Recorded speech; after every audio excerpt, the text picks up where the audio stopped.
Okay, so let's start now that everyone's here and everyone's ready. This is our last day here in Porto Alegre for the workshop.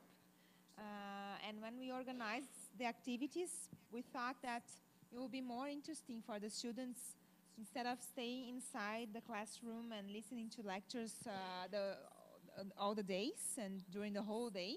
We thought it would be more interesting for you also to go and talk to people and see how things happen, how innovation happens, how networks happen here, and how the ecosystem is being developed or needs development and this kind of subjects.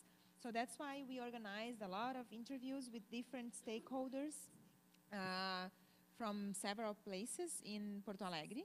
And the purpose today is for you to present for the others what you have found out, because you all have been to different stakeholders, you have talked to different people. Some of you have talked to the city hall, some of you have talked to business people or to academics. So the important thing is to tell the story of what you found out. So interesting things that are different from the other interviewees, okay? So we're gonna start by Mohamed and Leonardo. They will present to us what they found from their interviewees.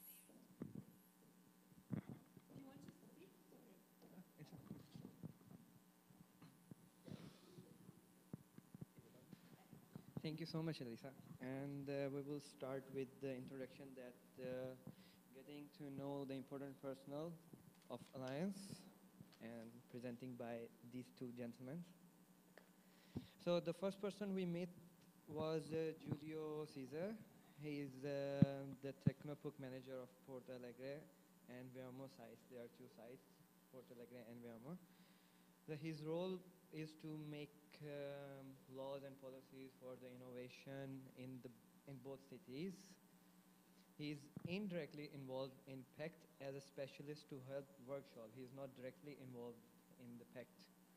He's at the strategic level of Technopuc and the city while making the laws and policies for the innovation. So Technoparks in all three of the universities, they have no governmental involvement in them. Enterprises have their offices in Technopark and they can work with the universities. They have shared projects and university help Technoparks in providing human capital as a student, PhDs and also the funds. Okay. When we asked to him about his previous experience, he actually helped starting Technocinos. He also participating in the growth of Technopuc, which is in the Puc University, and his role is to help the connection between City Hall and Technoparks. Like if Technoparks need any kind of help in fund of stuff like this, so he has the collaboration between these two entities. And when we asked that why universities should take the lead, so he said the competencies is the very first one, and these are the top 3 universities with the most highly experienced human capital in ecosystem, and the faculties in the universities have international exposure for ecosystem. They have studied the ecosystem of different countries. And the most common was that the government changes every 4th year, so he said that the university can see these things as a long term. And for the governance of the alliance, the pro-rectors of all 3 universities will govern the alliance with their competent teams under them, obviously. And as the alliance is in the first phase, so he was unsure about that, what will happen in the future. As explained, the competencies of the universities is the professor with international exposure of global ecosystem, vast knowledge about ecosystem of the world. Universities are closer to enterprise working in the technoparks. As he mentioned that there are 150 enterprises working in the university, as 150 enterprises are working in the technopark. His expectation for this one is like as project is in the first phase, so the short-term goal is vivid that they start collaborating with each other. But in the long term, it is expected to create an innovative city so that so the city is more innovative in all kind of fields. The second person which we had interviewed was Diana, and she's the director executive of a startup, right? Yeah. Of movies, and she will be the beneficiary of this alliance for innovation. It was a different thing which we got from her. So she, in her point of view, that it is a good alliance between the universities that instead of competing with each other, they should collaborate with each other and compete globally. And universities should govern this alliance because universities stay here longer than the government. So universities can see this movement as a long term for more than like 10 years. And the people who are attached, in this region are more risk averse and not open-minded because of some ego issues or something like this. And so university can change their perspective about this. So they will be more welcome to new ideas, to welcome to the change, and even if they give any idea and people criticize that, so they are more welcome to that criticism, because as she mentioned that people of this region doesn't like to be criticized. And her firm has no direct contribution to Alliance or PACT for now. Except to her as a specialist, right? Yeah. The third person we had interviewed was Flavia. She is the communication manager of this alliance. Her role is to make sure that the communication and the messages conveys properly from all the partners and the players to the public, and even with the alliance, the message should convey equally. She mentioned that there are 5 main projects in the alliance. One is education, which is like sharing knowledge with all others. Joint research group, they all should have a jointly research. Shared infrastructure like lab, their assets and everything. And the communication, which should be centralized, and the information should fall equally to every player and every department. And the Pact of Innovation is the 5th project of this alliance. And she mentioned briefly, like they have this pact has set the benchmark, and the benchmark is the city of Spain, Barcelona, and city of Colombia, Medellin, and Santa Catarina is a state. So alliance is a long-term movement, and university should take the lead. These are the most common answers we got from all of them. So and in her future views, like she wants to see the Porto Alegre as a desired location for innovation and investment. So like in 10 years, let's say in a long term, so she wants this city to be the most innovative, and the people come here to invest more.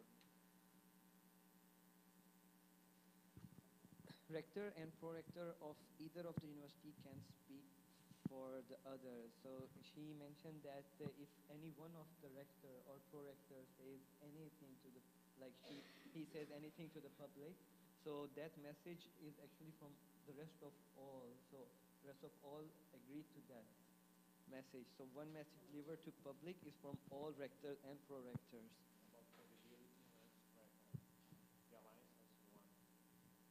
Yeah, because the alliance is one, and all 3 are in one alliance. And she is responsible for the communication.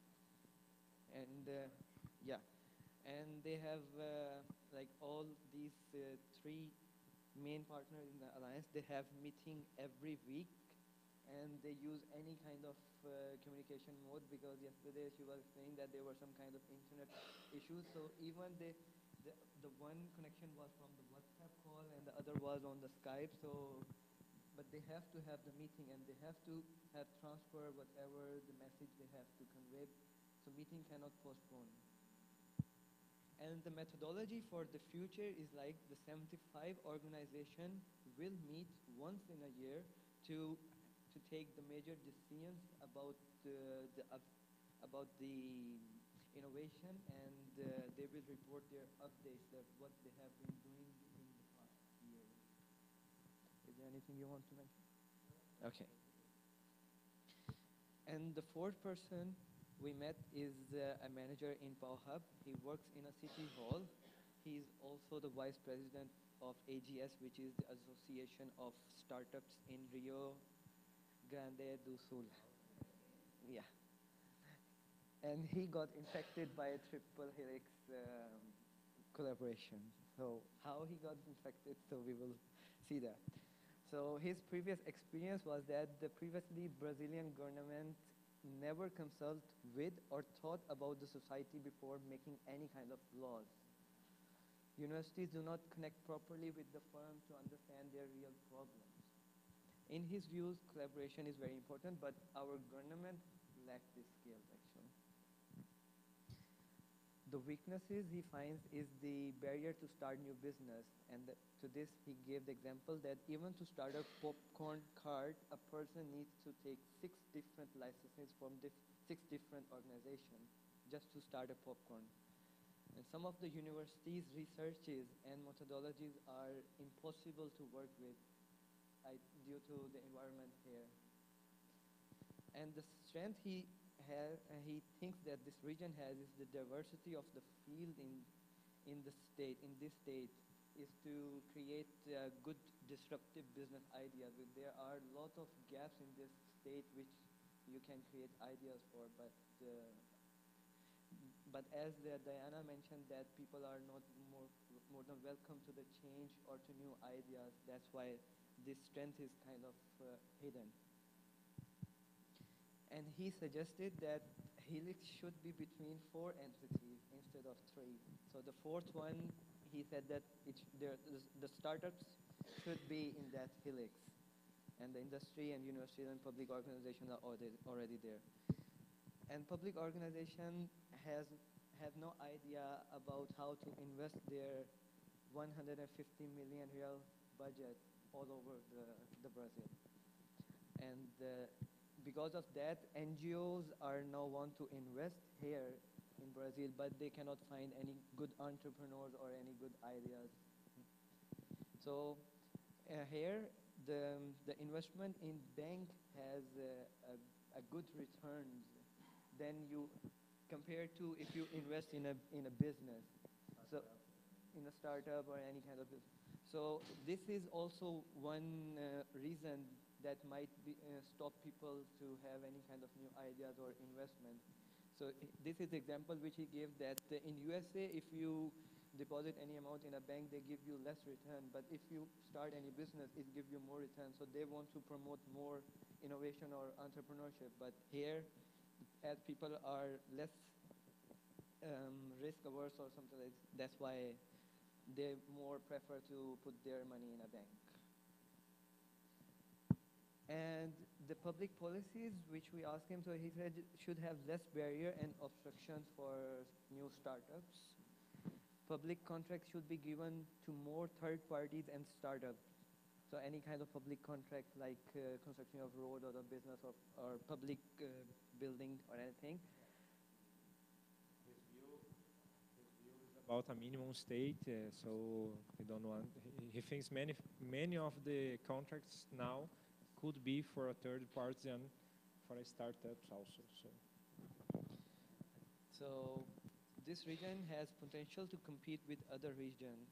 So he said that we should not degrade our region while comparing to other. Work jointly in an ecosystem to make it better and to have aligned perspective in a long term. This is his view.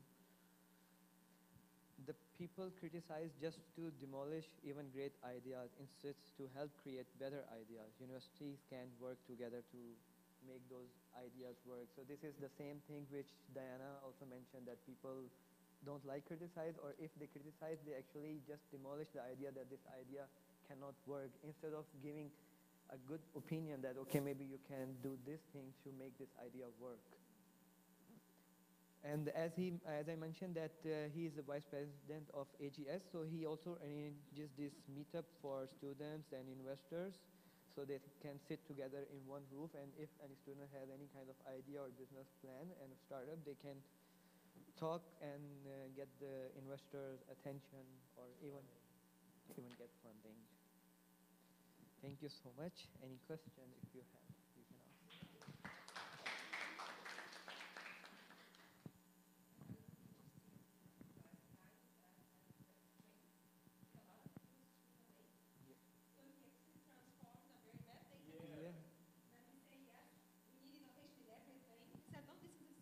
Yeah. Yeah. Exactly. Yeah. Wagner. Wagner Bertogluzzi, uma coisa assim. He's the vice president of AGS, manager of Poa Hub. And we asked if the government had some strengths, and his answer is that the government has no strength. So there's nothing good in here to. There's a problem about the citizens and government in Brazil, that the government has low level from the citizens. Yeah. But one thing that I got to thinking when you were presenting the Technobook, it's that you were talking to the manager of Technobook, and Technobook is one of the institutions in the pact, one of the 75. But if you think that they have 150, you can see that a lot of more input will come from these 150 that will be taken to the pact. So the pact has 75 official institutions, but some of these represent a lot more institutions. So this is, this shows how big the thing is. Yeah. Any other Any questions? comments, questions? Yeah. Okay. Thank you so much.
Okay. Yeah. So we got to interview four, four people. What? What? Yes. So the first one we interviewed was the councilman, Felipe. The other was the mayor assistant, Aline. And what's happened? Oh, yes.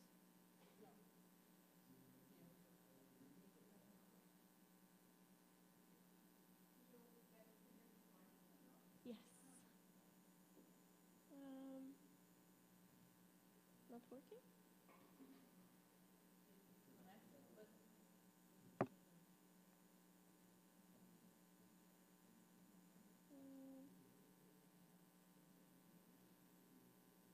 Yeah, here.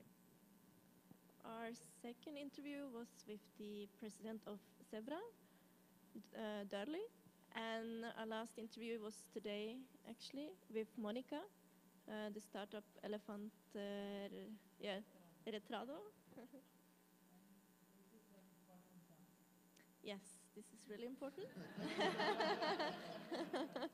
It's when Christina became the mayor. Yes. I collected all the information and vote for me. Okay. Okay, back to our first interview with Felipe. So he is the council. So he's the councilman of Porto Alegre. He's been there for 2 years, working for this party called Novo, means a new party. He talked about his experience from the junior enterprise, where he interacted a lot with startups and entrepreneurs. And he talked about also, he mentioned the Zebra, which we're going to be interviewed later, about their programs, and they got good advice, strategy for implementation, and which helped him a lot when he worked with the startups. Nowadays,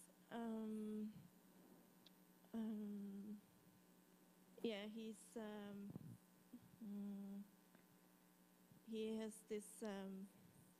He's very interested in the entrepreneurship and innovation, and he knows a lot about it. So he actually knows more about it than the other council members. And he says that he's a support for them. So he says he's like a lobbyist for the cause inside the city chamber. And he mentioned this as that this has been a problem earlier because there are 37, I think, 37 other parties, and only 5 of them has been business experience. Yeah, has the business so experience. the councilman doesn't know how it is to be an entrepreneur and a businessman.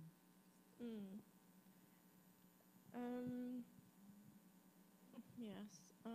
So this gives him the advantages, this type of entrepreneur thinking.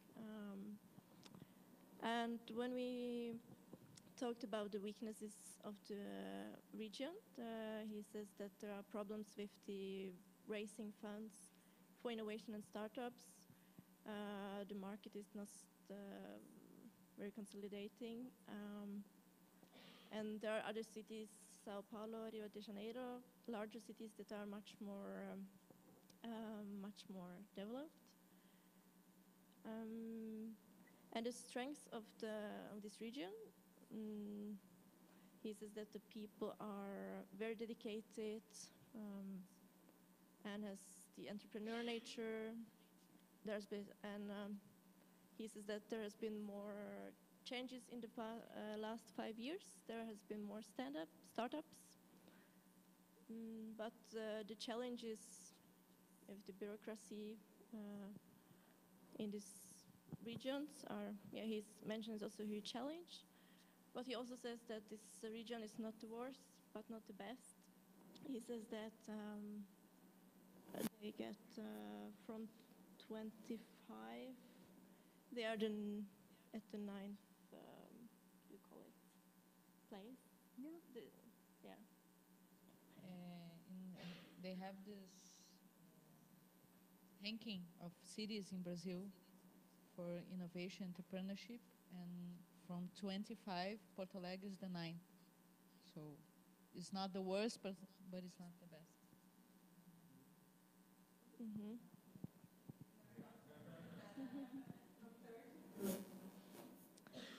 He also talks about this innovation law that has been was started in 2013,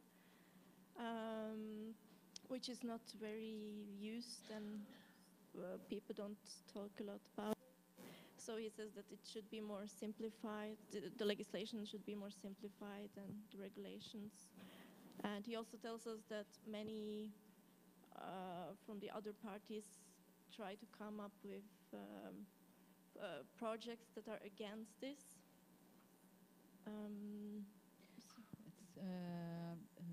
We have, because he thinks that because a lot of consumer doesn't have business experience, they think of projects that goes against business and makes it more difficult, more legislation, more regulation, more bureaucracy. So that's something that he's trying to work against it. Mm-hmm. And he talks about these examples of Startse, which is some sort of a blog that talks about the innovation in Brazil and helps the startups. Helps the startups. Yes, it's they began here, and then they are. And he was telling that even though we have all these problems with bureaucracy and all the things, we have good examples here. Mm-hmm. Another example, the tag. Tag.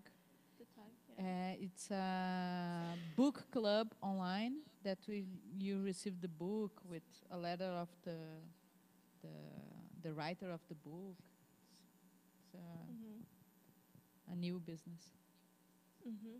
So, and the Pact for Innovation, he says that the city will become more attractive for startups, people to come and be innovative. And he says that if the universities did not get involved, the government would not get involved either, and says that thank God that they got involved. Yeah, so in the short term, for this pact of innovation, he thinks that it brings people together, bring the investment to this region, and in the long run, it can change the status of the city. Yeah, when he talks about the policies, he says that it's difficult to get, the city is broke, so he says that's difficult to make investments. Yeah. Okay. Yes. Something more about it now? No? He was really happy to Yes. do the interview. He was really happy. Yeah. Yeah, it's in the picture. He had a lot of good examples, actually, he talked about. Our second interview was with Alina, the assistant of mayor. So she's the, actually assistant of the financial secretary that works closely with the mayor. She's the public server, which means that she cannot be replaced, or not replaced, but she cannot be fired. Yes. She has a stability. Yeah, she has stability, permanent position. But she talked about that she has no previous experience with innovation and the triple helix. So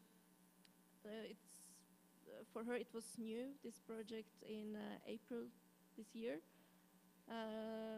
She worked as the project manager from the city hall, and this was really new to her, but she thinks it's interesting to open the city hall for universities and the industry.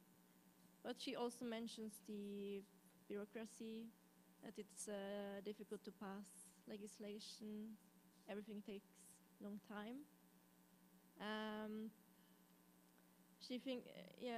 She also mentions the innovation law from 2013, that it needs to be changed and makes more clear, easier to understand. So it needs to be more clear, and so the marketing information can be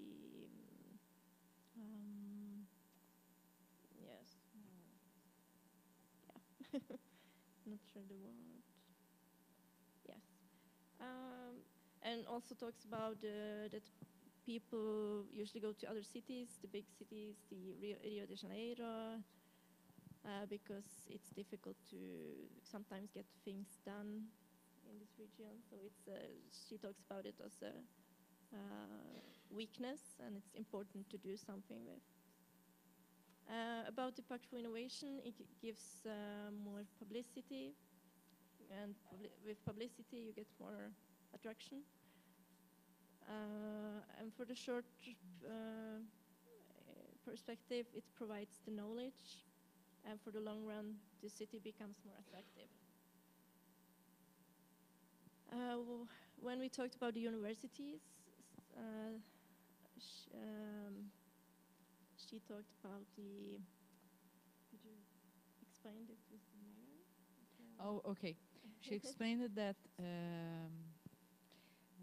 the universities needed to take the lead because the political problem, because they are neutral, so don't have the problem with the trust with the government.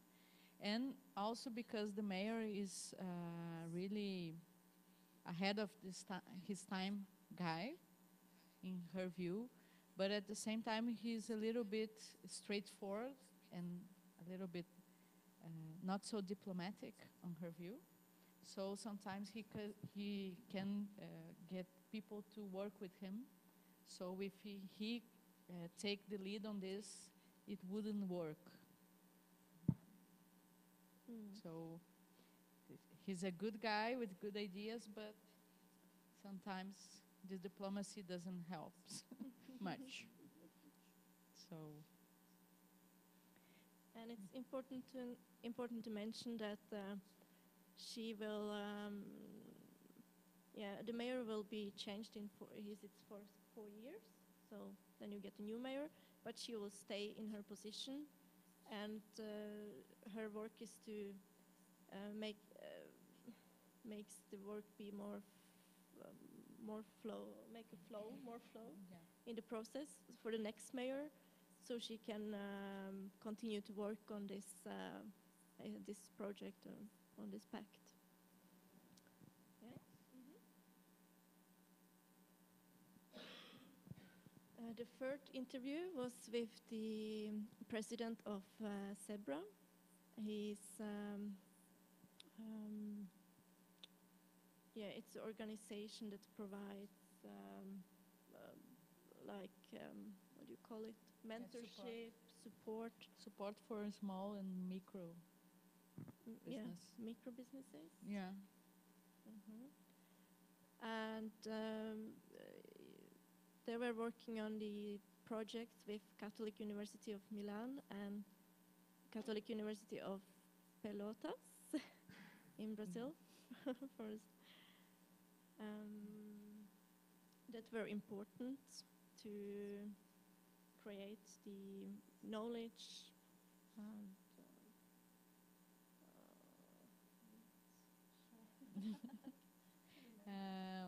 what was the project? To create some indicators to monitor the development of the region. So they were working on many projects, also with universities, providing mentorships and help to create more innovative environment. But the weakness of the regions is that there's a lack of good programs to foster partnership and innovation. There's a weakness in the quality of education, and also that people want to work in the public sector. But the strength is they call it gauchos, people from here. So they have this good attitude and nature. They are entrepreneur, they are innovative. Also other strengths of this region is the land and academic skills, the universities and other resources.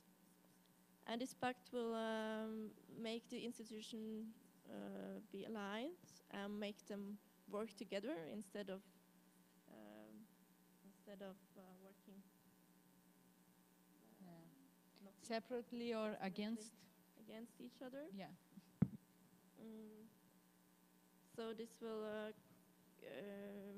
create a common view for the future, and in the long run build the ecosystem, and this will be a better place to live.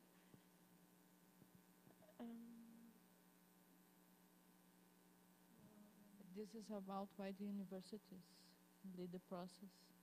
That we have a lot of competition here, and then because the universities took the lead, they give confidence and people trust the universities, so they can pass by the competition and do the pact together. The projects of Zebra, they will be a part of a larger project. And yeah, he feels actually that things are already changing. A lot of positive talk about this, and also this is an advantage that universities are not political, so things can go faster. And our last interview today with Monica, it was really interesting. She got a lot of good comments. Yeah. She was the director of an important private school for 17 years, but then she felt like she wanted more challenge and to do something, so she was part of this startup called Elefante Letrado, which is a platform to encourage reading for kids from 6 to 12 years. And with this platform, the kids can read more books, and they answer those questions while they read, and then they can monitor if the kids can understand this. Yeah, the development in reading. Yes. So she told us that last year, one of the projects with one public school, the kids read 10 times what the average Brazilian reads with this platform.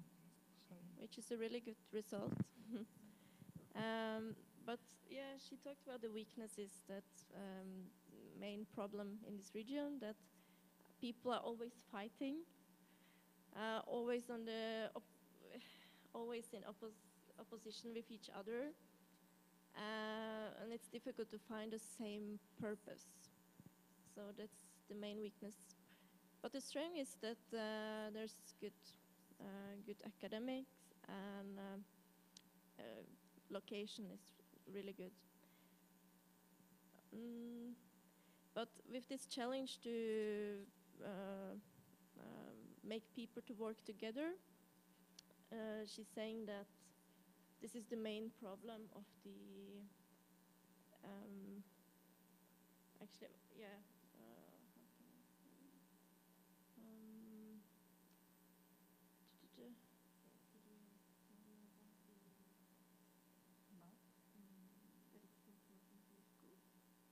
okay, that's a sad story.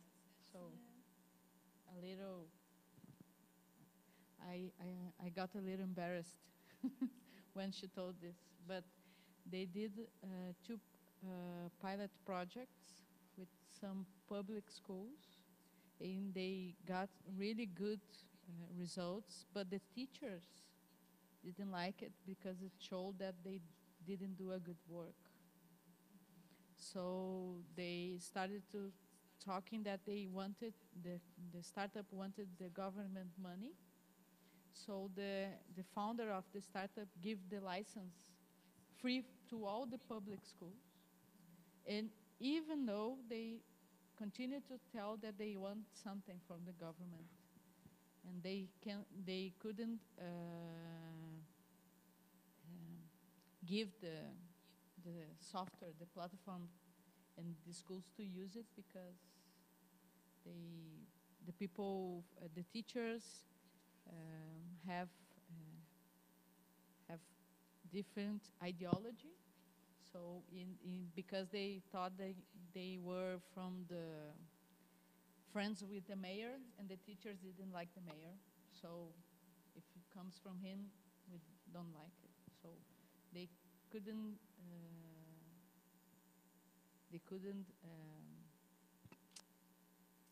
use it more with public schools. So she was really sad with this. It's something she explained this to us to give an example of the kind of problem we have here with the people fighting. So that's Yeah, that was also what she told us, that this is good that the university leads this because they are neutral in this. They are not on this side or on this side. So, and the alliance is private and public universities. So that's really good that they collaborate together. Yes, for the short run of the pact, she says that it will help to have a common vision for the future. It will mobilize the collaboration networks, and in the long run, the city will also be a better place to live, and young people maybe decide to stay here instead of going to other cities. People can feel proud of living here. Yeah. I think that's two things that are important, that the consultant was from another nationality, so he can be neutral also. And she told us about this paradox that we have good universities and bad basic education. So she thinks in the long run, we're going to have a problem with innovation because the people will not be educated and be creative, because the basic education, the children now in the future will not be as innovative as we are now. So for her, the main challenge to the Alliance and the Pact is transform this the situation in the basic education, so we can have a good future, I think. Yeah?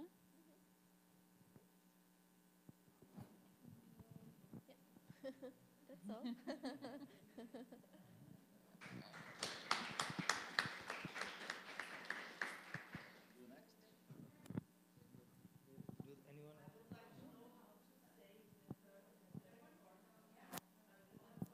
The fourth one. Yeah. The third one. Takk for oppmerksomhet.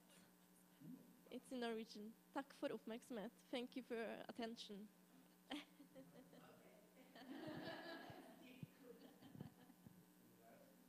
And the last is actually in Czech. Děkuji za vaši pozornost.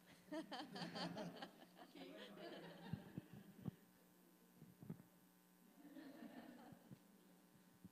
think we say obrigada.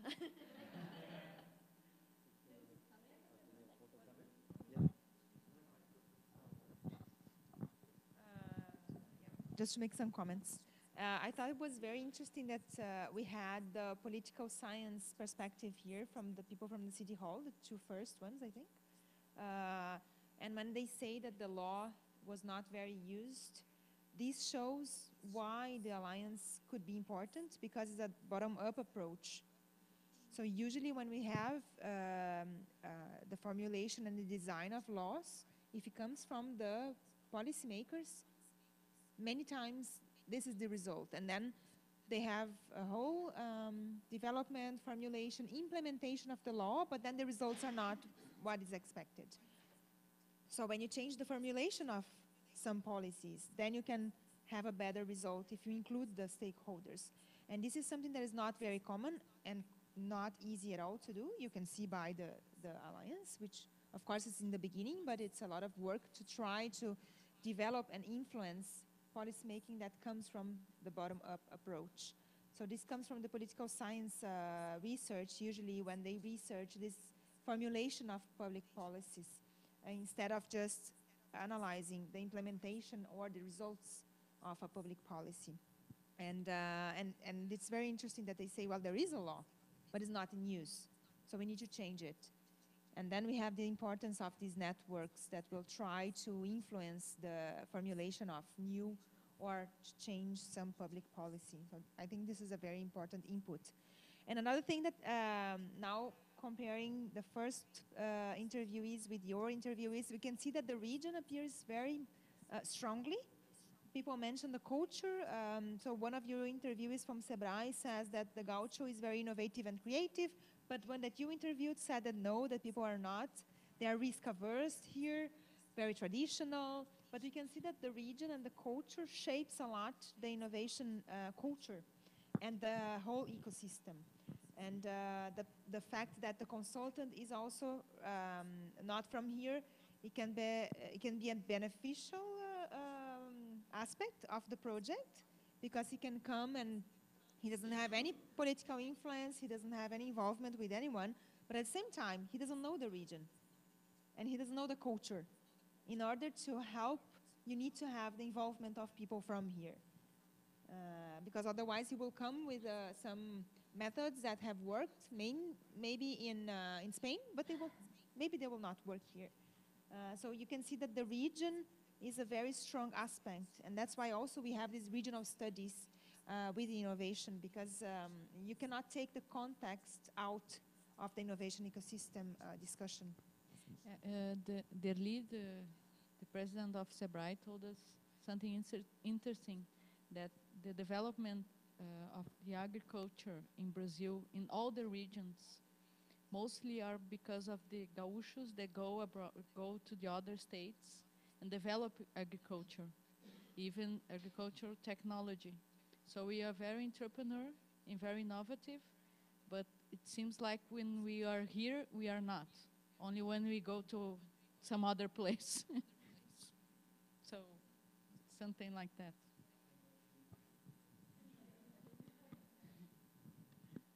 Any other comments, questions? Yeah, thank you so much for the presentation.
Should we start? Yeah, thank you. Thank you very much, ladies and gentlemen. This presentation is made by me, Tanvir Ahmed, and also Leonardo Hoff, my shadow. Mostly, I would say he's a great mentors of mine. And these are the four interviewees that we have interviewed. First, Thiago Ribeiro. Can you tell the name? Thiago Ribeiro. Yeah, Thiago Ribeiro. And the second one, the Technobook manager, Flavia. Florin. And the third one, researcher of Metroplan, Geisia Hauser. And last one is Francois Hall, the chairman of Startup Association. This Flavia is the same Flavia that told with us. That's why we would interview Rafael, the director of Tecnopuc, but he couldn't receive us. So we got an agenda with Jorge Aldi, that is the pro-rector of PUC. So we are very happy about that. But we was. But after that, Jorge Aldi also couldn't receive us, so she asked to Flavia talk to us. But we asked Flavia to tell other things than the other interview with Ahmed. Position. So I think it's complementary. She was talking by other perspectives. So Okay, these are the questions. We are just skipping. First of all, we try to incorporate all the common points that all of them says. Then we went for the individual comment. So let's start with the question number second. The question number second is about the opinion, what is the main weakness and strengths of the region in regard to innovation or entrepreneurship. So these are the common, accumulated the common answers and responses, and very important because all of the respondents say the same thing to us. So first, let's start with the strengths. The first strength is technoparks, and it says they are very proud about it. That Porto Alegre has a lot of technoparks. Out of 4 in the whole Brazil, 2 of them are established in Porto Alegre. So it's a very strong position, stronghold for the Porto Alegre for future, for increasing their scope in the future. And it has a lot of diversified, it has a very strong diversified economy. And all of them are very proud to say that this Porto Alegre, this region has the high quality universities, and they are very proud of it. And all of them said the same thing. And they also have the good human resources. And there were the talent resources, the young who are coming out of the universities, and the high-tech companies and experts, professionals as well. And the weaknesses is first that all of us, I think, have said the same thing, is cultural barriers. Right? So it's like a non-cooperative attitude, more individual and a conservative state mentality, and people have low trust. And another one is bureaucracy, absence of state policy, and more like it has the whole Brazil, the whole country has government policies, but they don't have any individual state policy. That's whenever the new government comes, one of our respondents said that when the new government comes, we have to start with the zero again. So, and another thing is high and complicated tax system, and a very important issue is political instability and lack of funding. We'll go in details and later on. Yeah. How do you think this, Rega? The third question: how do you think the region needs the project called Pact for Innovation? So, why this is important? Our respondents said is the city is more connected after launching the movement. When the movement is launched, everybody was practicing and generating their ideas and doing activities individually. After this movement, everybody is together, and this is very important to generate energy, and also foster the cultural also foster the culture of collaboration. Both institution and individuals are now less competitive and more collaborative. This pack is the revival of Porto Alegre. They said that this pack is revival of Porto Alegre because, again, the collaboration, which has not happened before, and which was happened before, but somehow it didn't work out, and why we will also say that in our later slides. And the mainstream thinking versus the profit maximization is in easy word, the academic versus the commercial. And this is the point one person really and saying with really disappointed that when the academic scale, they can't get out from their mainstream thinking, stereotype thinking, this is this. But when the commercial are more into applied and experience, and they are almost always ready to change. So this is when they have the blame game of like the academics say, oh, you are always thinking about profit maximization, money, nothing else. And commercial always say that you are, you are all about the bookish knowledge, not about anything realistic. And the last one, I would say, easier to materialize the academic ideas into applied commercial benefit due to this pact. Like, you have some ideas, and you can't, it will keep as an ideas and your master's thesis or a bachelor thesis unless and until you can materialize this. And here, the pact will help the government or the company who's come to us. We are helping you to materialize these ideas. And what do you expect as a result from the Pact for Innovation, short and long term? Few short terms are like all the stakeholders should understand the gravity of this collaboration and act together. In short term, they should understand, okay, it's not like, oh, we are having something new, let's go for it, enjoy it. And after 1 month, 3 months, a year, okay, we have been doing it, it's not. But we have to understand the gravity, how is important is the importance of this, and act together, not individually. Like 2 plus 2 will be 5 if you act together, and that is what we call synergy.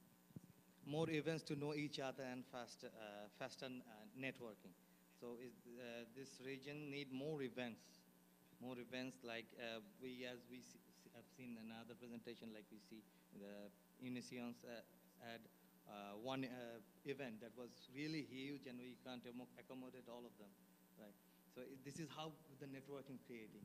Then people will understand how, the networking, this collaboration could help together.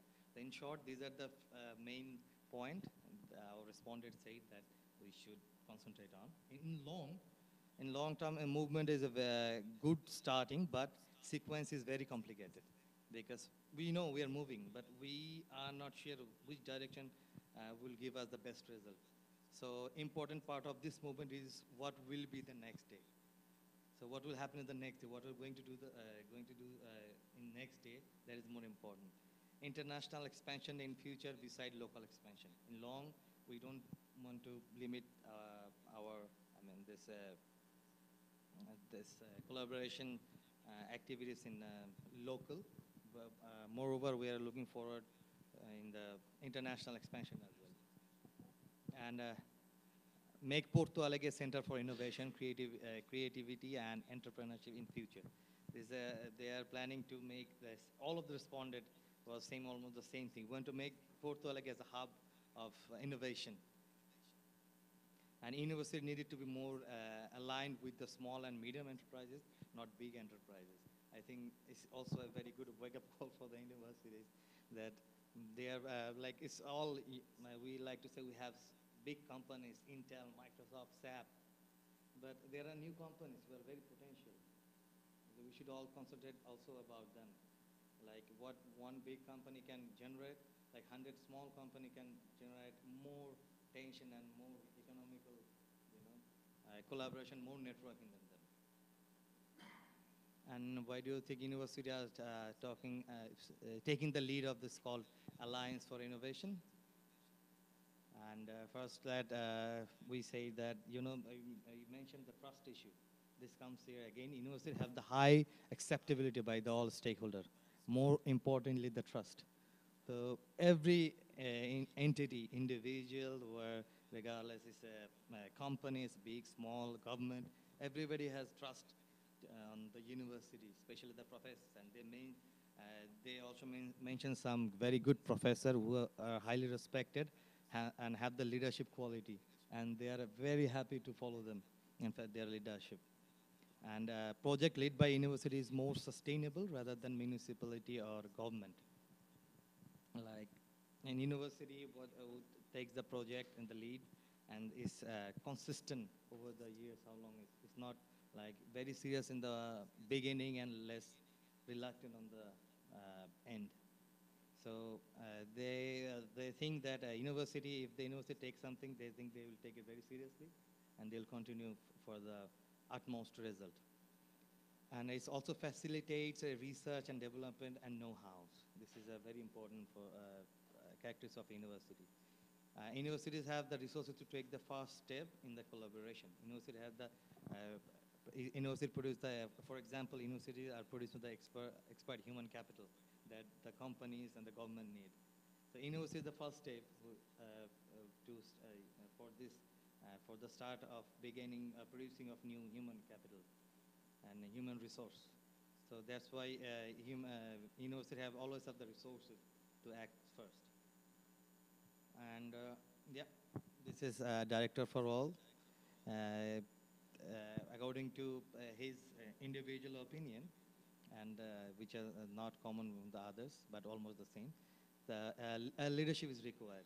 That's why this pact is kind of leadership. It's a leadership project, so we can trust on and start our journey for the future. And the very important things he said, by this collaboration, university produce access to resources. For example, manpower, capacity building, and eco-part. For these resources, and when we're talking about the weaknesses, like these are the weaknesses, and he said, like the same thing, I think you're almost the same thing said one of you responded, that weakness are sometimes the opportunity for development. So this is weakness, that's when there is opportunity, work on it, then you can explore a new area. So which is not saturation. And farms increase the capacity building by creating career opportunities and applied experiences. And he has like more than 180 plus employees, right? Employees with him. And currently he's involved as a farm and as an individual. He's supporting initial startups and fund generation. He's a very active social activist, I would say. He have lots and lot of social project here he's working on. Even if you start writing it won't fit in one slide. I can share here. And mentoring and leading several social development projects and initiatives. And you want to carry on? No. Go ahead. Okay. And our second one was Technobook manager, Flavia. And she said triple helix is important to foster knowledge, transfer and collaboration produces innovation faster and adds values. Technoparks are important to foster innovation and entrepreneurship. And about this fact, she said that success is to start, not to start. It's my typing mistake. Success is not to start, but to continue the operation. So we can't, we started, well, we are successful. No, you have to continue the operation and wait for the successful result. And currently she's involved in farm in her farm, and individually she is identifying the need for the region, working on the regional applied need. And she said, I'm a manager, so I'm always try to communicate with the PAC and working groups and maintain the public relation and keep the Technopark connected with the other individuals and managing daily operations. And the third one, I would say the most experienced, and we got a lot of information and historical information that is very important. Like, I want to ask all of you a question. Do you know that there is a pact before this pact? There was another pact established in 1995. Does anybody know it, especially? Yeah. There was another. Yeah. She explained about this. Yeah, it's a very.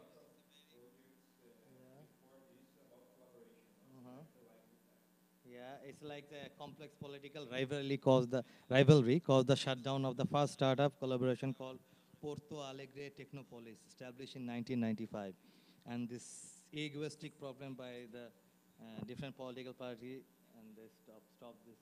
And it was a very good collaboration. The shipping. Yeah, it was 6 or 7 entities, government, companies, a lot. Yeah. Yes. Yeah.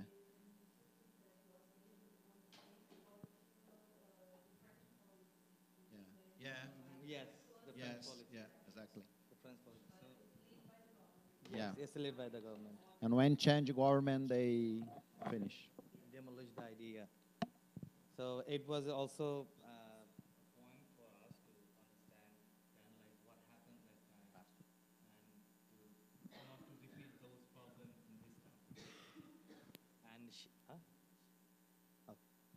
And she also said we have government policy, but not state policy. So whenever the government changes, we start from zero. That is a very, very point, and the experience, like when we were interviewing her, and we are like interviewing like hundred of, hundred, what do you call, sample size. Yeah. Because she is so experienced, one comment of her opinions are like a big sample size. And historical analysis is important, and political stability is also important. Current involvement is a farmer and individual. He's conducted seminars with PhD students, seminars on university and industrial collaboration. Because she is not with any organization. No, at no, this moment. she left the company. Yeah, she left the She company. got retired. Yeah. She got retired. And the last but not the least, the chairman of Startup Association. He said easier to launch any new project and grow with a high level of sustainability rate. In short, it is an entrepreneur heaven. So everybody's talking about everybody's talking about how positive this vision is, and everybody is very optimistic about it. But where is the problem? That we will discuss in the next slide. And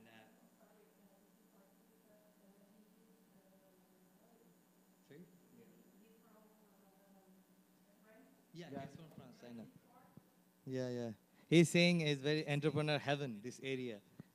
But still, we are lacking innovation. Why is happening? That's the main point we need to hit. So his another point is reduce the tax is important rather than governmental incentives. He said, I don't need your incentives. Please reduce my tax. If you reduce, because it's a complicated tax system. If it's like they are giving 34% tax? Yeah, it's around 34, 35%. Yeah, 34 or 5 on the revenue. Yeah.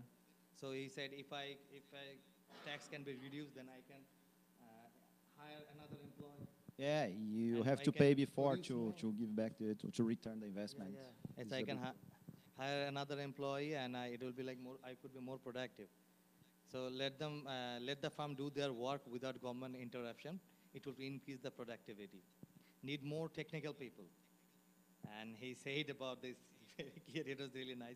Produce more engineers. The university produce more engineers, less lawyers. We need it. And currently, his involvement is helping entrepreneurs to establish, grow, and monitor those entrepreneurship, and bringing investors and startups together. After the pact, doing the same. Some spelling mistakes. Sorry, it was really right. After the pact doing the same, but more effectively with more partners and networks. Now he has more network. He just made a call to, get easy access to any kind of facilities or resources. One of the significant planner to decorate the networking system, right? Yeah. And yeah.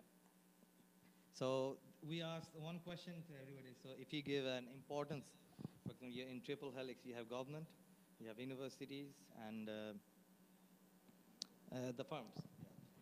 If I give a few points of weight, who are the most important in 100% mark?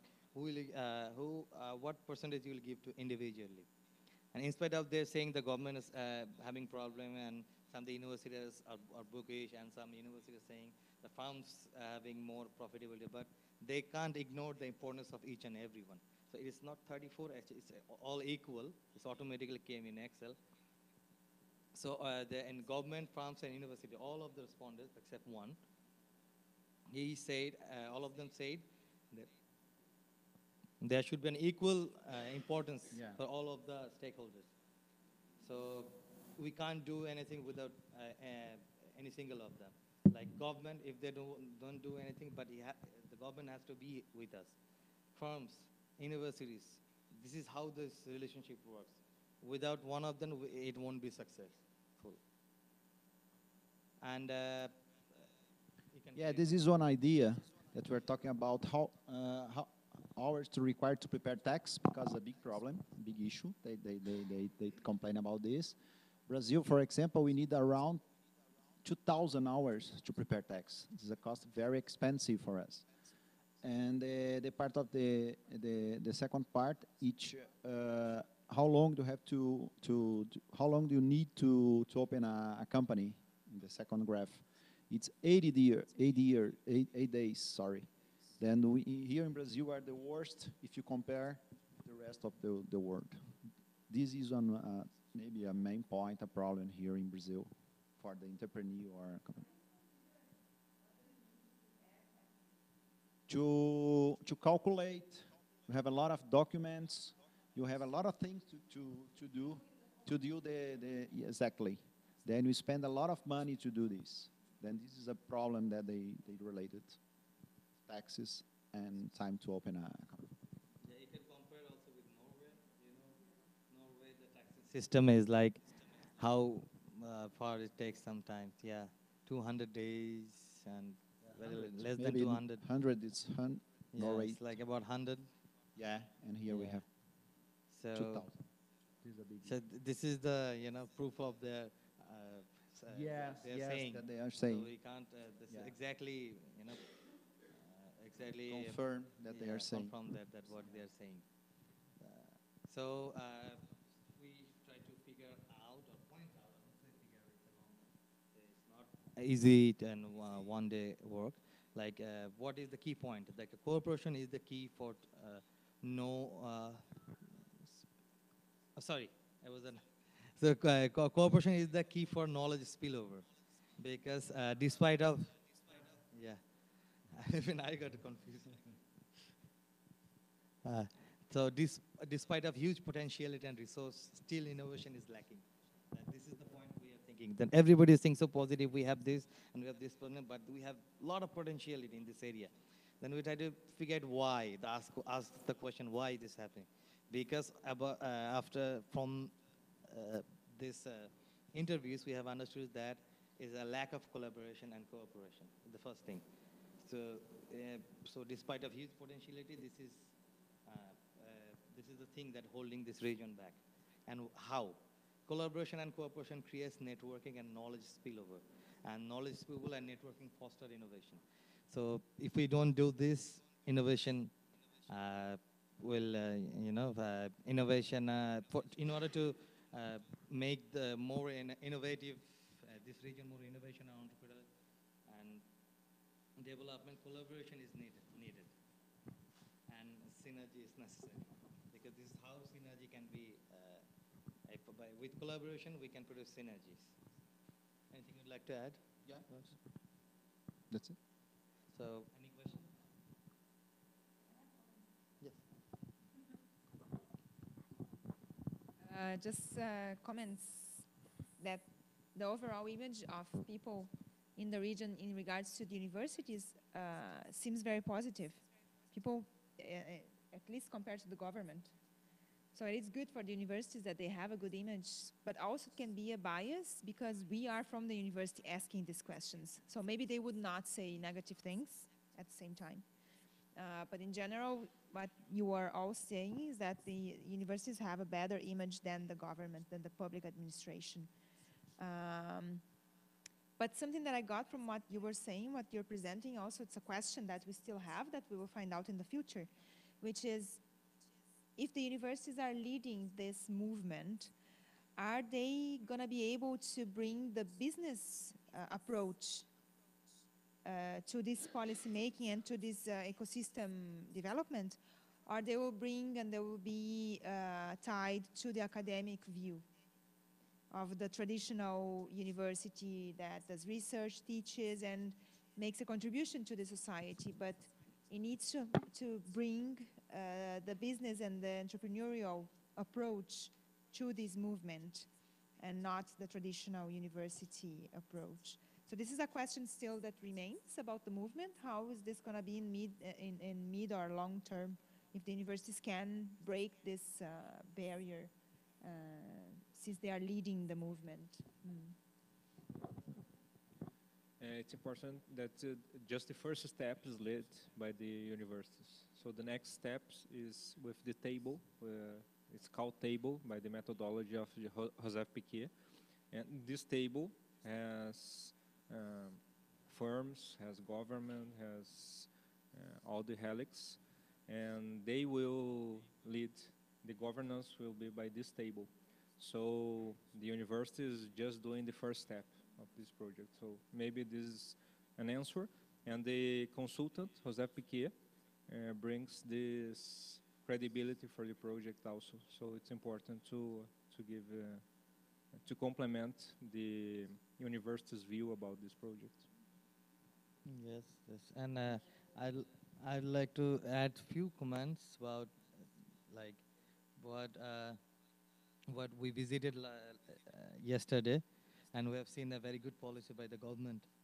Like when you have something new, establish new business, you don't have to give us tax. Invest with the university. It's a very good, very interesting and very I mean appreciate. I personally I really appreciate about this because this is it's not only the fault of government, and we are always accusing about. So for me, it's stopping blame game and start looking forward. Okay, this is the problem. Let's try to solve it. Doesn't matter whether I solve it or not. At least I tried. If everybody tried, it will take place. So university, as like he said, is a starting. You start the first step. You might have by like a baby, you might have made the first step, but second step made by the mom, then the dad, then the brother. They will come, and one day you'll start walking, and the next day you'll start running. So yeah, it's a complete paradigm shift. So it will take some time, about a generation, like 10 to 12 years that we were discussing about.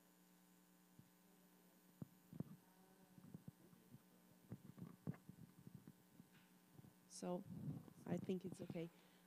About the role of the universities in this process, it's important to say that the Pact for Innovation is one of the projects that the universities will lead, will be the universities are the governance of this project. After we, universities, we will be in this table also. We will help all of these businessmen, entrepreneurs, and the companies, associations, and all of the. In fact, the role of the university is to put all of these actors together to decide the future. But in other way, universities and the alliance will continue giving support to other activities. For example, Monica said for you a lot of things about education. And we know that prepare teachers, it's important to lead with technology, to lead with softwares, to lead with a lot of new challenges for students. So what we, Alliance, we will do together? We will prepare a kind of, Elisa help me, but in Brazil we have the specialization, MBAs. It's not a master, and it's not undergraduate, the undergraduation course. It's a specialization. Exactly. Yes, yes. So we will provide to the city a special course that we will give together, the three universities together, to improve the quality of the education, first of all for the kids and after for other levels of education. So what is the mean of this kind of action is to support all of these challenges, all of these weakness that they told you. So about education, about technology, about Elisa said about universities will continue being traditional. We will continue acting in the traditional way. I think no. I think all of this movement, with all of this movement, we will start to think in another way. We will start to think different, to adapt from all of the questions, all of the needs that societies will put in the table. As this, I think, will be our mission in the future. In the beginning, is to organize all of this movement. In during the event that the huge event that is in March, no, April, no, May. In May, I think, in the end of May, we put a lot of actors from the ecosystems here at Unicinos, and we ask, so please see in your side, you know the people that, the people or the person that is in your side or here, how many of them you know? Oh, I know, I don't know, one or two, or I didn't know nobody here. So this is a problem for us. If we want to have an ecosystem here, we should know each other. We should collaborate with each other. We should connect each other. Ah, yes. Yes. I don't know if you know Usinet software to design the networks. And we ask for each person of our meeting. So please, could you say 5 people that you know that are the most innovative people in Porto Alegre that you know? So each people put 5 names, and no one. It's like the design is like I will design here. We have, for example, I and my 5 persons. It's a cluster for health. Elisa and her 5 contacts for IT companies. And Leonardo and I don't know about software. So this is the ecosystem in Porto Alegre. No, people that you have some connections, yes. So nobody said, so I'm from health, but I have some relations with some people from software, or to start these kind of connections in the ecosystems. So.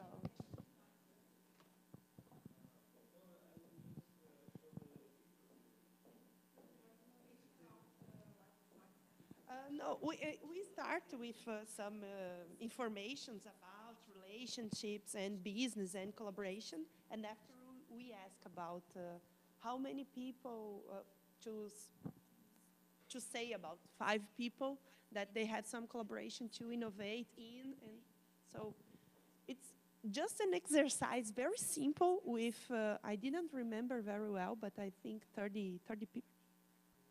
30, maximum 30 people. So it's a little bit about what you said. Ah, okay. Oh, thank you. Now, this is the network.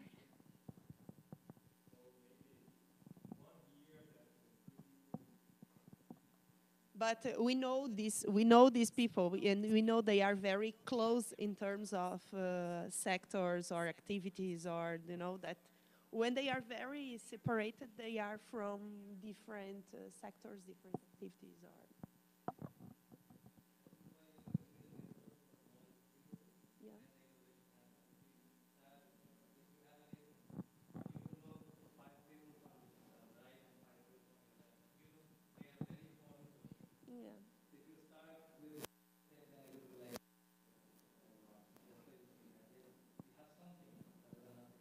Yes. It's a big challenge.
And yeah, don't cry, don't cry. And also from to the University Innocence from thank you very much on behalf of me and the whole University of Stavanger as a student. And you're most welcome to visit our city. And thank you very much for this opportunity, so we can come and work together and know a lot of new things, new way of thinking and analyzing. And thank you very much, everybody. For it.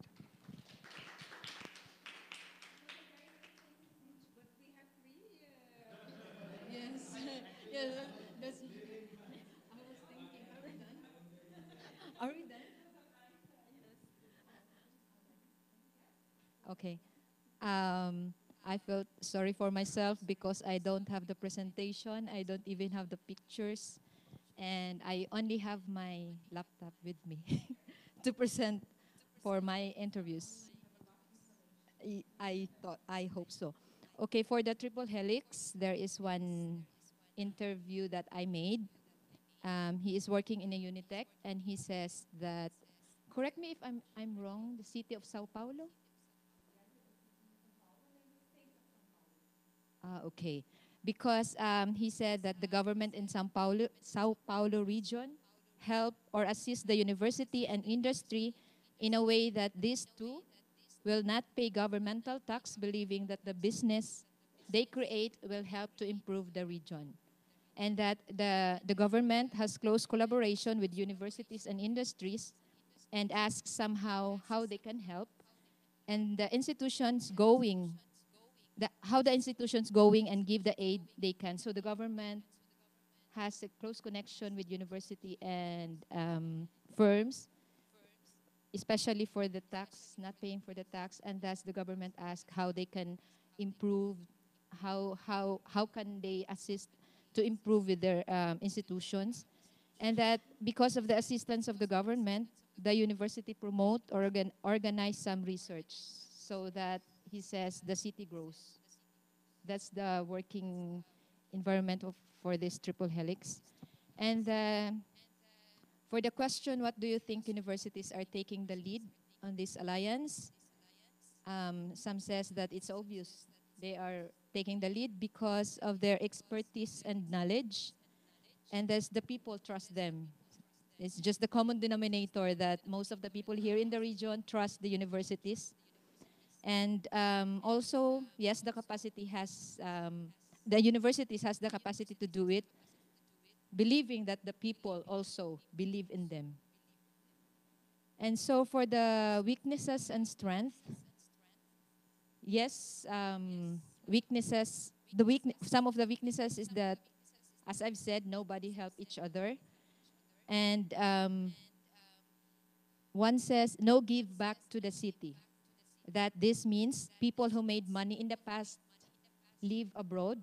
So instead of living here longer, and because they have money, they can create businesses, they can help people. But then yet, how can they give back money to the city, to the region, if they are living outside the region?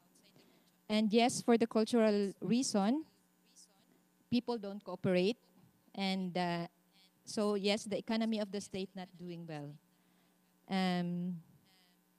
The government don't have money to invest, so it's also one of the weakness. And yes, as what I've said, some firms, some businessmen think only of themselves. I have my business. I don't care of for another. Then as long as I can profit, I can earn, then I don't care with them. So the helping hand is not really exist. And then the strength, yes, it's always been that they have the universities to lead this pact. And so which are the three? Yeah, that's, yeah. Strength is always been the universities. They can lead, somehow they believe that with this pact, with the leading of these universities, 3 universities working together, the pact will succeed. They have this belief. And then, how is the governance of the alliance taking place? One of my interviewers says that it depends on the arrangements that you focus on, and that it started with universities and invite the government to participate in this alliance. So somehow, it's not, he says, it's not only the top down, but yeah, this seems the bottom up from universities to the government. But then yet they offer, they invite the government, and that's the government offer to show their public procedures politically on how to improve, to increase the result for the society. And they show what happened nowadays, and they analyze it with, they analyze with cooperation. Yes, that's why this happens, because they invite the government. It's not that the government interfere or come in and then I wanted to cooperate. It's a matter of the invitation. And then what are the competencies that universities in the region have to take this leadership position? Obviously, they have the knowledge with both theory and practice. So considering these two, for combining these two, this they can say that expertise and the theories can be their core competencies. And that also they have the people, especially in each person's represent in each university. These people is their competent, is their core competencies that that the leadership will take lead for this pact of innovation. And that they are the best region. They said they are the best region in terms in knowledge, research, papers, and also patents. And through the tech parks, they receive a lot of interest to establish a company in the region, even multinationals. And why do you think the region needs this project called Pact of Innovation? Why do you think the region needs? They have common answer that this is the hope of the region for the future generation. And one of it says that the region living in the past. So to move forward, they should have this pact of innovation. They actually, most of my interviewees believe this project. So instead of living in the past, they have to move forward. And so for this pact of innovation, this will help for the city to grow. And another question, why do you expect as a result from the pact of innovation? For the short terms, one expect that at least initiatives of the people, especially with the government and universities, like some of the project will come to reality in short term, and that at least some of the project will run for short term. And then for long term, cultural change, and that people will help each other, making alliance, working together, and it can, yeah, some says this can be a game changer for in the region, Porto Alegre. And that, yes, mindset of the people will change. Oh, and just to note, they expect it in the long term for the mindset of the people. And yes, they expect that at least they will live in a good life for long term still. Yeah, and what is your institution? The current involvement, the institution help entrepreneurs like incubators, tech parks, innovation associations in a way of giving ideas for them to grow. So like for the venture firms, this is what they do. They help institutions and entrepreneurs to give ideas how they can grow with these entrepreneurs. And they are For the venture firms, they said that they are the biggest investor in innovation technology in the region, and they invest in companies.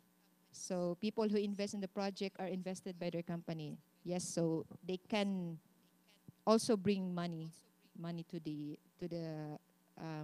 region. How do you expect to contribute for the innovation in the region now that you are part of the Pact of Innovation? First, yes, as what I've said, how can they contribute with this venture company? They can bring money to the table for the region, not just their money, but also people who wanted to invest, who wanted to make their own businesses, can also have their own, especially from this venture capital, and that they can also attract more investors, and that secondly, they have global connections, and the participation and involvement activities will not change, but yes, it will grow bigger and bigger. And through previous knowledge, they can contribute, sharing their own expertise, their own knowledge about this pact. So bringing their past knowledge, they can contribute it to the project.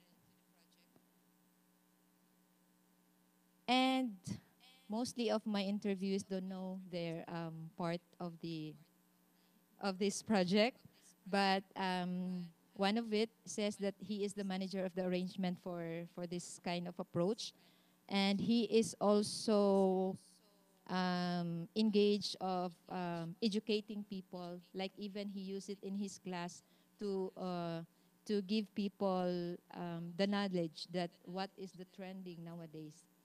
This is the bringing the people, open the mind of the people that what is happening nowadays. And then one of it, organized pact of organization, leader of the operation team to collect data. And for this collection of data, they will collect the perception of the people that involved in this kind of projects. So somehow they can analyze how these people think about the project and analyze through with these peoples also. So that's it, and thank you. Of course, I always have some comments, but it was very interesting that when you mentioned what to expect long term, it's a change in mindset, so people would collaborate more. It's a different focus from saying more jobs, more wealth, and of course they bring the perspective of people having a better life. But if we look at how would people have a better life, it's not only from having more wealth, but it's all the atmosphere. For example, the things that were created, that were mentioned in other interviews, creating a better city or this kind of thing, safety or better laws even. So it's interesting the way that they put for what they want for a long-term perspective. Yeah.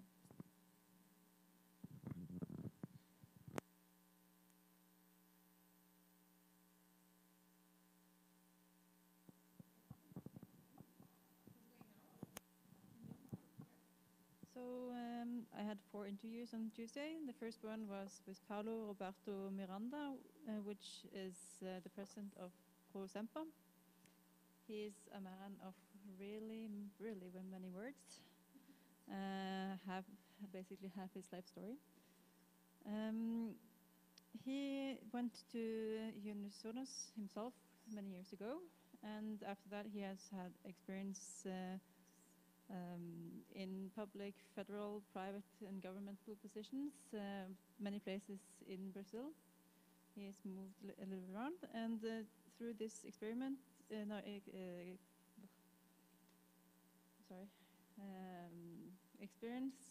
he have had a lot of projects with different universities.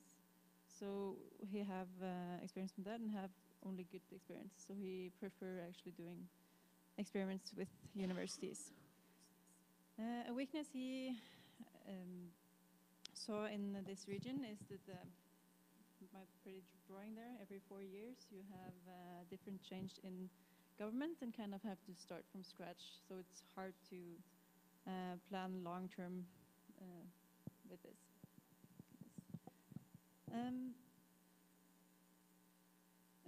He thinks the Pact of Innovation is a very important part of Porto Alegre, since there's a lot of opportunities for innovation here.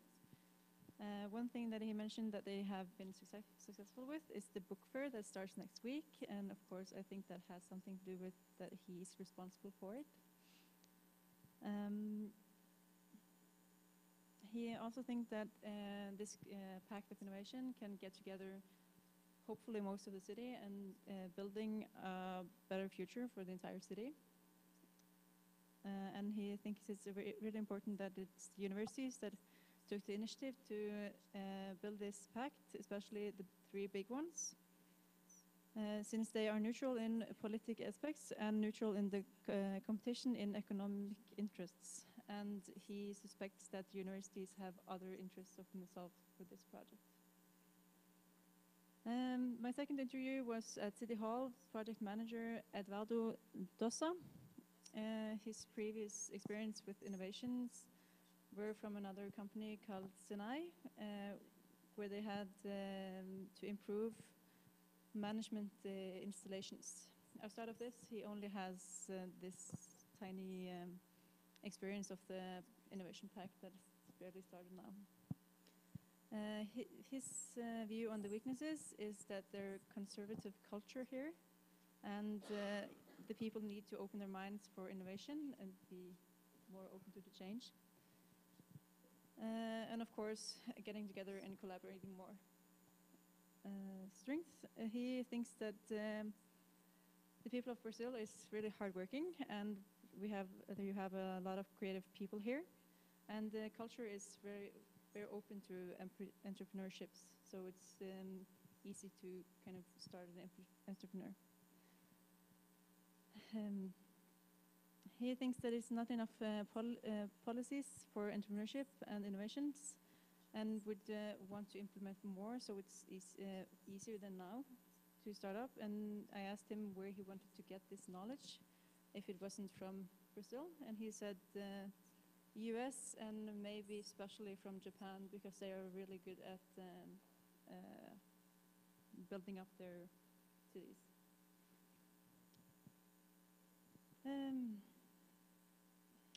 He means that the government should help more with struggling startups and keep entrepreneurs on their feet for a short while, so they're helping them to stabilize, so it's easier for them to survive in the long term instead of starting up and then maybe collapsing after a while. He believes that the entire city, or especially the three parts, which is government, universities, and firms, can benefit a lot of this Pact of Innovation, and he has big expectations for it now. In the beginning, he didn't have that much of expectations because it was just a signed contract, and after what he has seen been made so far, he has bigger expectations. He didn't specify what, but he has. And he has the same problem with the change in the 4 years. So he thinks it will be a problem in the long term. He thinks it's important that the universities take the lead on this project, because in Brazil we have seen that you struggle a little bit with the politics. And he says as well that the universities may have their own interest in mind of this pact instead of political and economic. My third interview was Puerto Rico.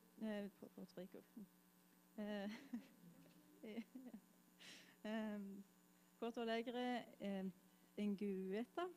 It's Caesar Pass. Is that Caesar Pass? He's a really enthusiastic entrepreneurial starter or something. He has a really interesting place of work area where there are 6 companies that's kind of collaborate together to actually get other parts to collaborate together. So they're kind of the link to get everyone to work together. That's how he explained it to me. So that's kind of their part on this Pact of Innovation, to bring people together. He as well has the same weakness with the 4 years, so I won't get more into that. He believes that innovation can help with a lot. He used the example of Medellin, where there were approximately 8,000 assassinations a year. And then within a year, they had some small changes, and the assassinations went down to 1,000 a year. So that's his point of view, that a lot of small changes can have a big impact. So that's why he's so positive to this Pact of Innovation. The reason that universities should take the lead on this Pact of Innovation is because in the start now, it's just a signed contract. But in the future, when it actually becomes something, he imagines that there will be created a council with parts of each firm, government and universities, so they can have a more what's the word? They can at least collaborate together, have something to say and together, kind of thing. So that's his point of view, that the council will be created in the future. My 4th interview is with the vice president of Unisonis. He didn't mention his name. I can't pronounce that.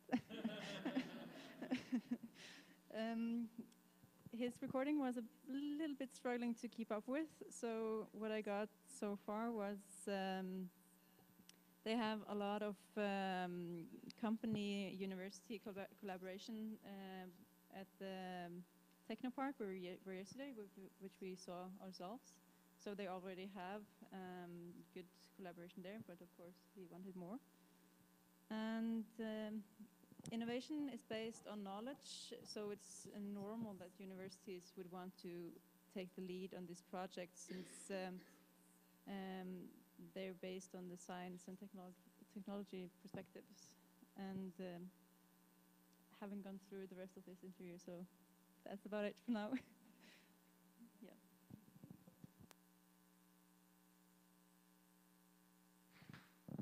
I thought especially the last part that you mentioned was something that we didn't hear before, because universities have a lot of knowledge, so therefore they would have interest in driving the innovation context. So this is something that is quite new, I think, from what we have heard from the other classmates. Yeah.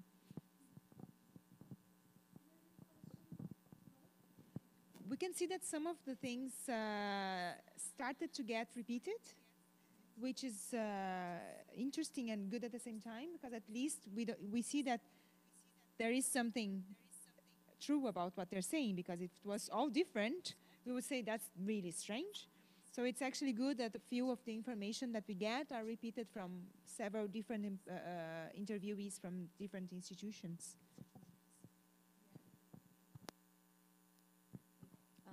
Hi everyone. I think that all of my interview also have the same feedback. So I'm the last person, so it's kind of like summaries everyone just say. But I will introduce a little bit about my interviewing. The first one with Kelly Oliveira. She's the project manager, and she's working for the City Hall. And she had a background in the IT and working with many innovation companies. And my second interview is with Rodrigo de Souza Corradi. I'm sorry if I speak wrong, because it's and he's the director, Department of Institutional Relationship in City Hall.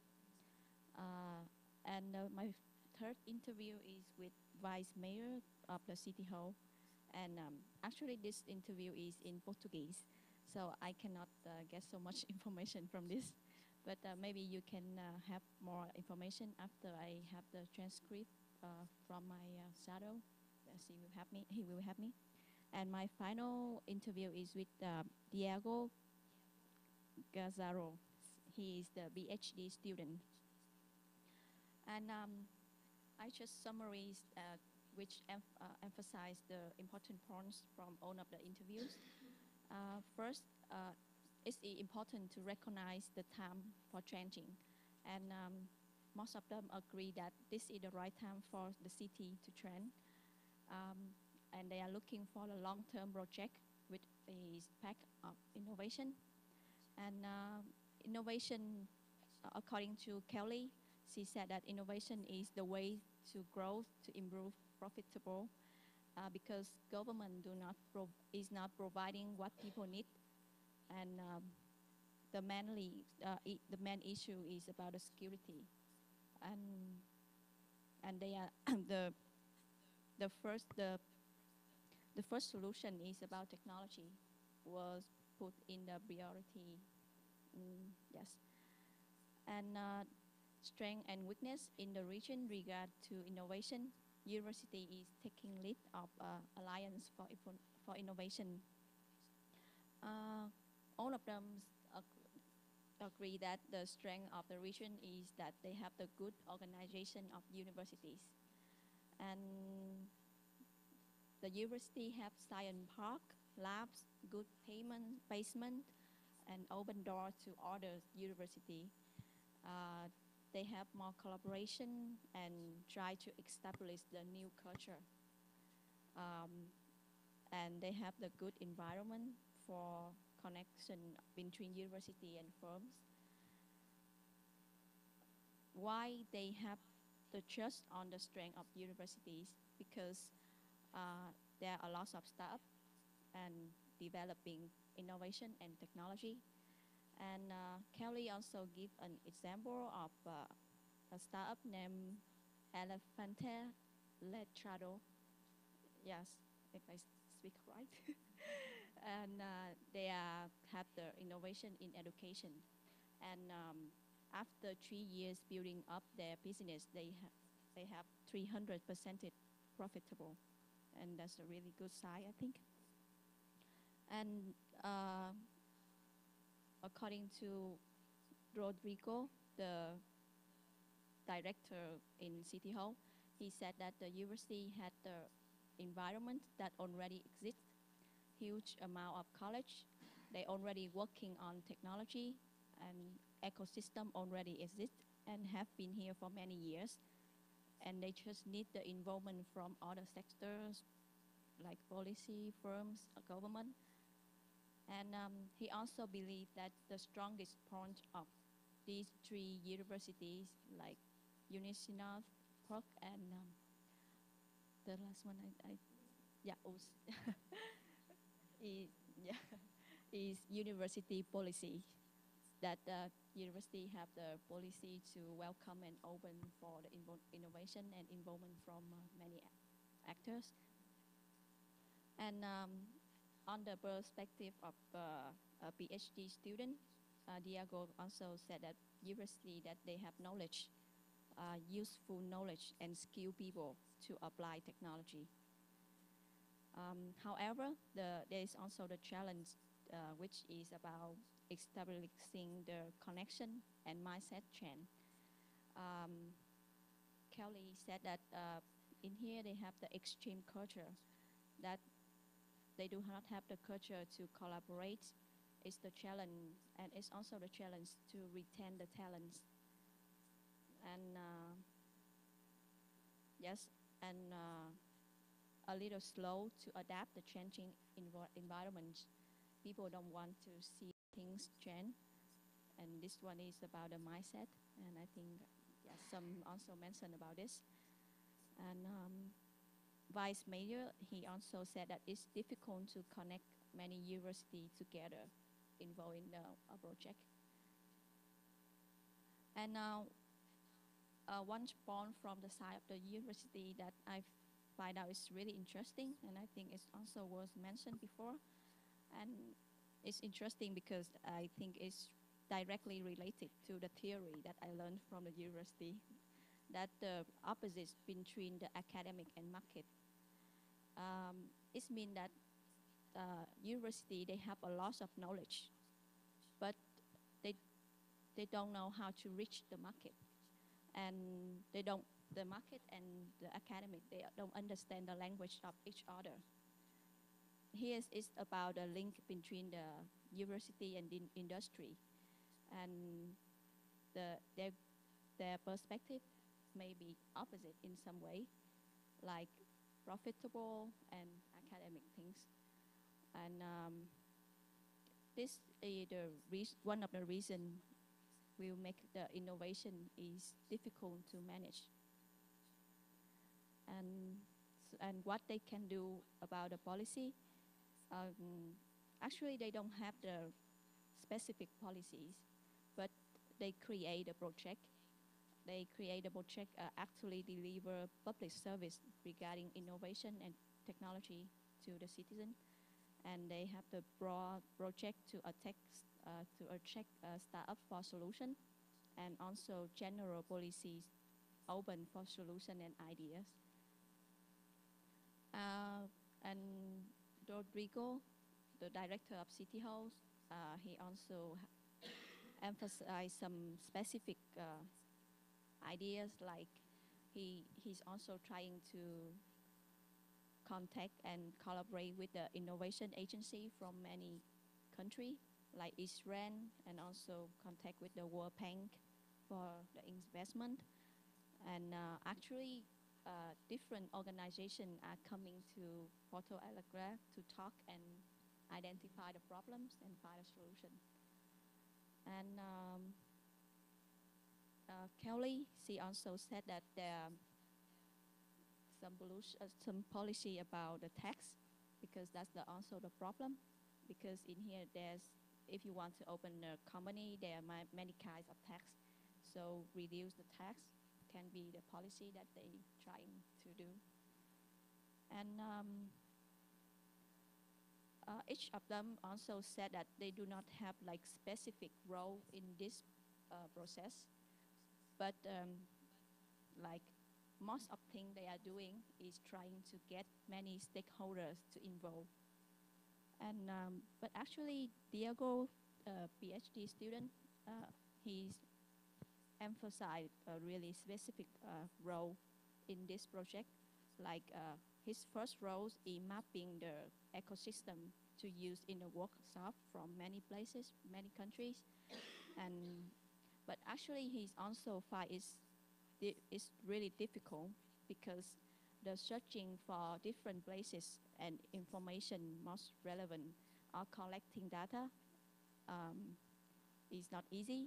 And it's hard to compare these data together because the measure is different. And his second role is contact the actors for participation, like some people do in City Hall. And their expectation is about the good collaboration. For the short term, they want to identify the city problems, and which is the security. That's the first issues. And they also find it not easy to building the trust for everyone to believe them that they can solve the problem. And they want to be like more innovative city. And for the long term, they want to achieve the international reference. Yes, that's all. Thank you for listening.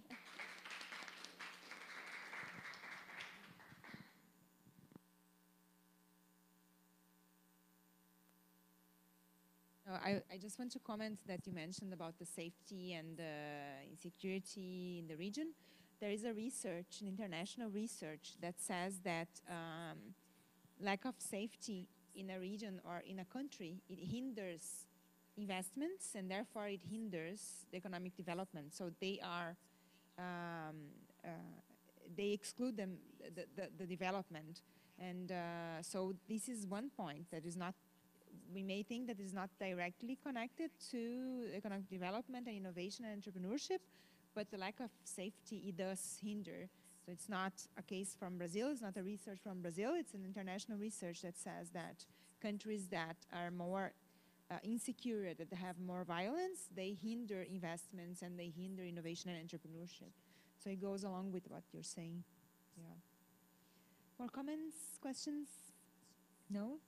I would like to thank all the students and the Brazilian students as well who were involved. I think we had a very fruitful session today, and I'm sure that you all have a lot of more information from everything that you heard from the interviewees. And I'm looking forward to receiving the transcripts and everything and taking some lessons from there. So thank you so much for sharing everything, and you are all to be congratulated. Yeah, so big claps for you all. And I would like to give the word to Claudia or Daniel or, yeah.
I would, I would, I would like to thank also the organizers and everyone who got involved in organizing the activities, in inviting the professors to speak, in organizing the room, the coffee, everything. And thank you for the business school in general for being a good partner in this project.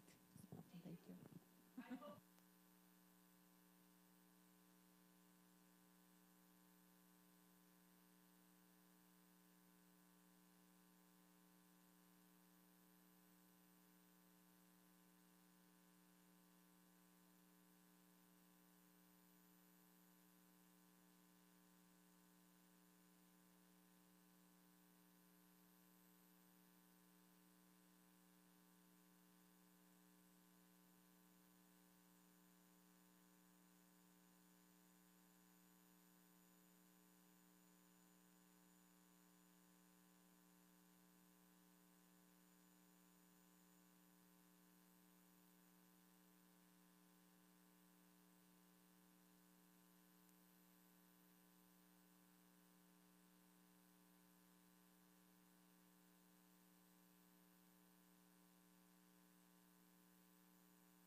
Brincando.